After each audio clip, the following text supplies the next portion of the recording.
Michael Ondaatje creates his characters like a master gallerist. Warlight by Michael Ondaatje, threading together distant and fragmented memories of a family after the Blitz, makes for an often gripping read from a grandmaster. In 1945, our parents went away and left us in the care of two men who may have been criminals. So goes the opening line of Michael Ondaatje's jigsaw puzzle war novel that hits the ground running, zigzags into a range of post-war intrigues and mysteries before slowing to a contemplative but revelatory amble. This inversion of the usual narrative pacing progression is all in a day's work for Ondaatje, who begins projects without direction or planning and yet arrives at such lofty junctions as Anil's Ghost of the uniquely resonant The English Patient. Warlight, his first in 7 years, is particularly concerned with memory and the manner in which, like the untethered Al-Messi himself, advancing mortality can often force us to order our lives with such barely held stories. It is a theme that will never leave the field of literary fiction because it is a drum that bangs louder with age, you suspect. For Ondaatje, a migrant from his earliest years who was born in Sri Lanka before moving to London at age 11 and finally Quebec at 19, there appears to be a particular interest in how memory becomes unmoored against a backdrop of conflict. London is picking up the pieces after the Blitz, as a 15-year-old Nathaniel and his sister Rachel. They have been informed by their mother Rose that she and their father must go abroad for some time to see two important matters. The reasons are nondescript, as is the motive. Making things even more murky is the peculiar, hands-off stewardship of their incumbent guardian who they dubbed a moth. Very little is known about him other than he has an odd assortment of friends who seem to come and go from the children's home. An essence is left behind each time by the moth and his cohorts, especially one man named the Darter, that both puzzles and inspires the young pair. Nathaniel, our narrator, is particularly intrigued by the Darter and the women he rendezvous with at their home. He is coming of age as a young man, and the world is too disordered to provide him with a conventional father figure. The Darter, who begins to draw Nathaniel into a black market greyhound importing venture, provides something bizarrely akin.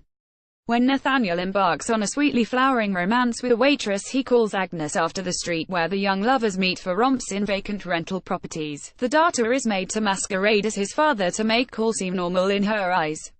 But it is unquestionably the mother figure that looms the largest in Warlight, as is so often the case.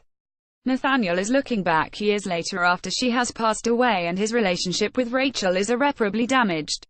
Where did she really go? Why was the suitcase that her parents packed for the long journey discovered hidden in a basement corner? Who are these friends of hers, and why don't they give straight answers to questions about her as the camera pans back, so stealthily at times that it makes you doubt yourself? Nathaniel, working as an archivist, threads together the memories of his mother.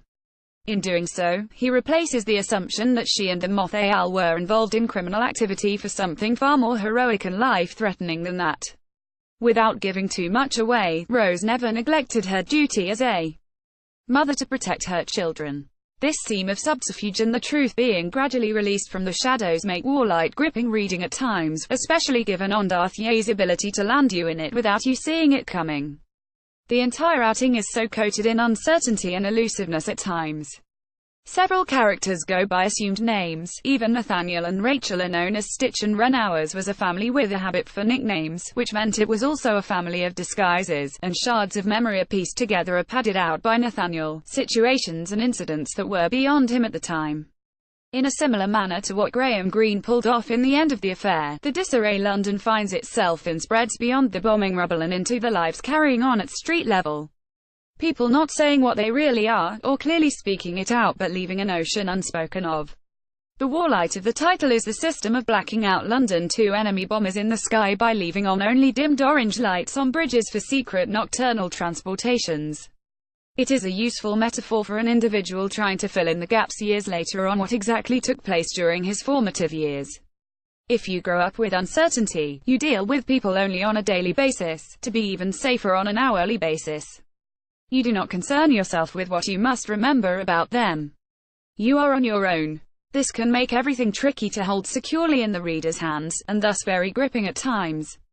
Fleeting sensations expand into ruminations on something or someone, only for that slow-burning energy to flare up into action, danger and excitement. Ondaatje adorns the walls with his characters like a master gallerist, all of them quietly obsessive and nerdish in their own ways, hauntingly seductive, sculpted from paper and coated in little but grey smoke and tender vibrations. the women in Nathaniel's life that offer slightly less of an existential conundrum than his mother, Rachel. Agnes, the mesmeric effect had on him by a liaison of the darters called Olive Lawrence, Shimmer the brightest. I know how to fill in a story from a grain of sand or a fragment of discovered truth. Nathaniel reflects towards the close of Warlight. Ondaatje, the Grandmaster novelist who starts writing in order to see what happens next, has performed a similar feat. Indo Review.